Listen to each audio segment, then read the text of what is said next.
Good morning, everybody. Today we are going over models for multiplying decimals. So if I wanted to show, let's say 0.7 times 0.4. There are two ways to do this. Normally, for whatever strange reason, I'm going to show you the way I like first. So, these, remember your little stupid yellow blocks from like third grade where you're learning how to multiply and your teacher said do 3 times 4 and you made like 3 rows with like 4 in each row and you counted up and it was 12. We're doing that now. The difference is this one block counts as one whole. And it's 10 by 10. So if I wanted to show you 0.7 times 0.4, I'm just going to count down 7. 1, 2, 3, 4, 5, 6, 7, which is right here. And then I'm going to go over 4. 1, 2, 3, 4. So this right here shows me the 0.7. This up here shows me the 0.4. And the rectangle that they make is going to be our answer.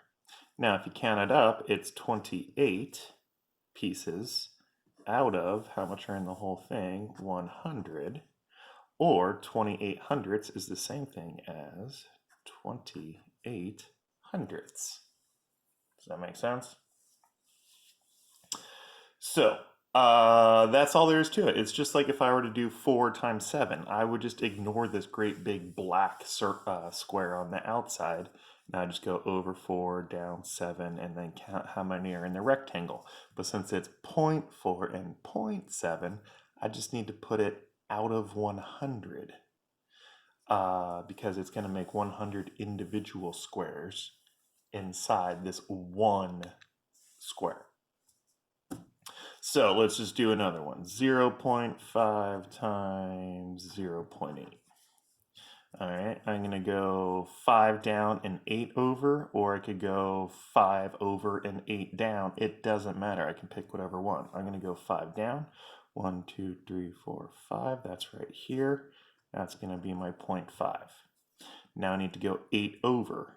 1, 2, 3, 4, 5, 6, 7, 8. That's going to go to here. This is my 0.8. And then how much of a rectangle does that make? If you were to count all of the squares, it's just 5 times 8. There are 40 individual squares in there. Out of how many in the whole thing? 100. Or to write that as a decimal, it's 40 hundredths. I don't need this last 0 here. I could just say my answer is 0.4. But I think it makes more sense thinking of it as 40 hundredths because it's 40 squares out of 100 squares.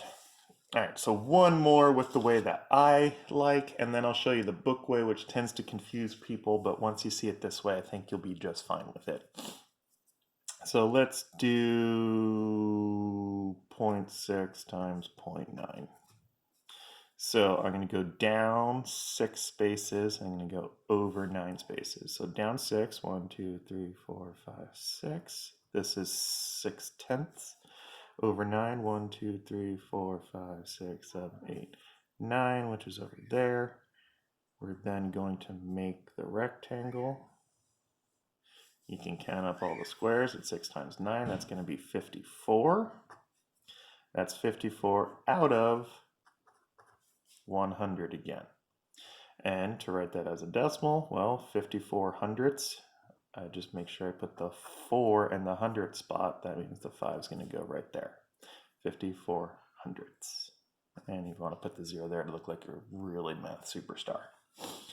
All right, so that's how the models work.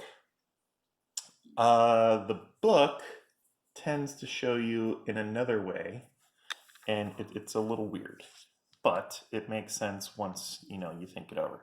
So I'm going to do the exact same problems. Here's 0.7 times 0.4. I'm going to do it the book's way over here in this square. So 0.7 times 0.4. Get camera set up. It won't stand. It's falling. There we go. All right, it's teetering on the edge. All right, so 0.7 times 0.4. Now, I like the book's way because it shows you where the 0.7 is coming from and where the 0.4 is coming from. So, for example, 7/10. That means if I take this square and I cut it up into 10 rows, actually, let's do columns. 10 columns. Each column is worth 1/10, right? So they're saying, okay, go ahead and show me 7/10. All right, so 1, 2, 3, 4, 5, 6, 7. Here is 7 out of my 10 columns. There's 7 columns up here. There's the other 3 down here to make a total of 10 columns, right? So it's 7 out of 10. It's 7/10. And then what they do is they say, okay, go ahead and shade in that whole entire 0.7. Okay, let's shade in this whole 0.7. So what I like about this method is that this is very clearly 7/10 of the whole square. Now they want to see 4/10. And instead of counting down the rows, now I'm going to count across the columns because that's another set of 10 going this way. And just to make this clear, I'm going to switch to black pen. So this would be 1/10, 2/10, 3/10, 4/10 right here. Actually, where'd that black pen go? I'm going to make it nice and dark.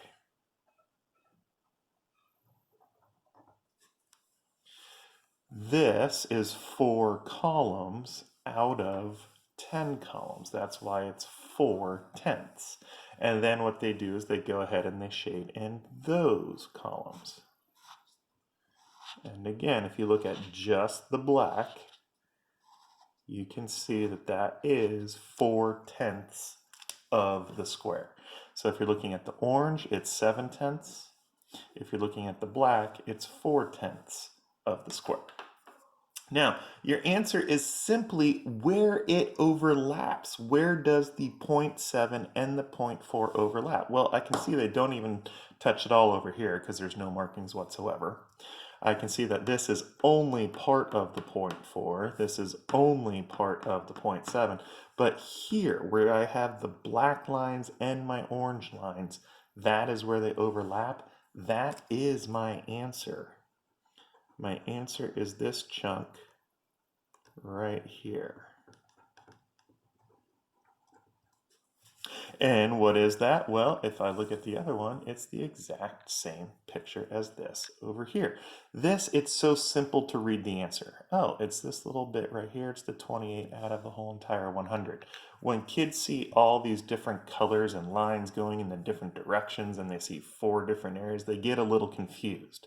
But all we're doing is I'm showing you 0.7 of the square, I'm showing you 0.4 of the square, and then I'm only going to look at where they overlap, which is this section right here. And where they overlap is exactly what I did over here. All right, so let's look at another one. So over here we did 0.5 times 0.8. My camera's falling over again. I'm going to switch back to red, orange. So 0.5 times 0.8. Okay, 0.5, well that's easy. I just need to color in half of this. 1, 2, 3, 4, 5. That's going to be right here. So this top bit, that's 0.5. 0.8, I'm going to switch colors. I'm going to go over, I'm going to color in 8 rows. That means I'm going to leave 2 that aren't colored in. That's going to be right here.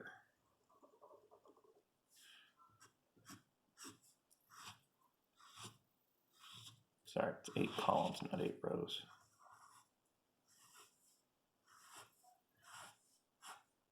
And then once again, my answer is the overlap. Where do I have the black and the orange? And that's going to be right here. Okay, this is why multiplying decimals work. If I take half of a square and I multiply it by 8/10 of a square, this overlap is my answer, which is going to be 40 out of 100 squares that are colored in. Or to write that as a decimal, 0.40.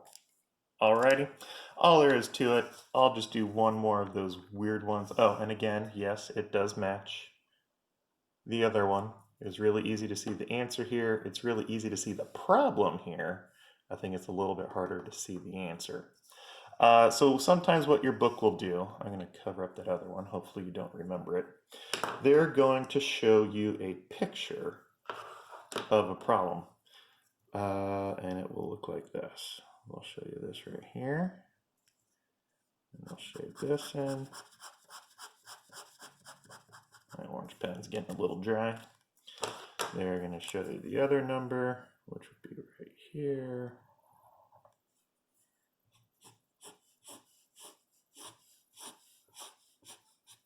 And what they may do is they may ask, what problem is this?